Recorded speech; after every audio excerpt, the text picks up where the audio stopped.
আচ্ছা বন্ধুরা, সত্যি করে বলো তো, জীবনে তুমি কি চাইছো?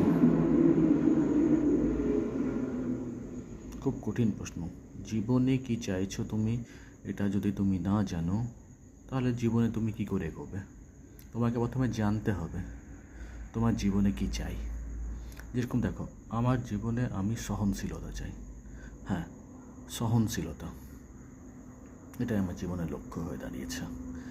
ভাই, জীবনে এত প্রবলেম আছে না, এত প্রবলেম আছে, যে প্রবলেমগুলো মানে প্রত্যেকদিন ফেস করতে হচ্ছে। আর করতে হবেই, পালানোর কোনো জায়গা নেই। এটা হাত থেকে একমাত্র একটা জিনিসই তোমাকে শক্তি দিতে পারে, সহনশীলতা।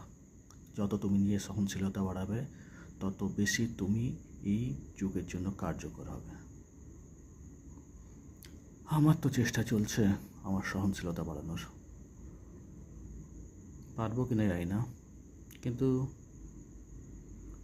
তোমার যাই লক্ষ্য দাও, তোমার মধ্যে যদি সহনশীলতা থাকে না, ইউ আর দ্য মাস্টার। দেখেছ, আলো আর আওয়াজ একসাথে আসছে। এটা একটা ট্রাক যাচ্ছে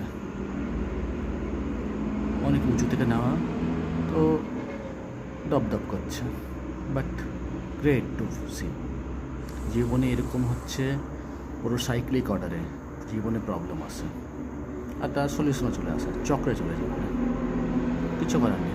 আর এটা চলতেই থাকে, তুমি চাও কি না চাও। এখানে সারভাইভ করতে হলে তোমাকে নলেজ জ্ঞান করতে হবে। যত বেশি তোমার কাছে নলেজ থাকবে, এক্সপিরিয়েন্স থাকবে, তত বেশি তোমার সহনশীলতা বাড়বে। আর এই সহনশীলতা এমন একটা জিনিস না, তুমি যদি একটা ক্ষেত্রে এই সহনশীলতা পাও, তুমি এটা বাকি সব জায়গাতেও অ্যাপ্লাই করতে পারবে। সে তুমি টাকা ইনকাম করা বলো, কি পড়াশোনা করা বলো, আর কি স্টক মার্কেটে লাগানো বলো, যেখানেই বলো, যত বেশি জ্ঞান হবে তোমার, তত বেশি সহনশীলতা তোমার মধ্যে বাড়বে। আর যত বেশি সহনশীলতা থাকবে, তত বেশি তুমি সেটা নিয়ে লড়ে যেতে পারবে, আর তোমার জেতার চান্স বাড়বে।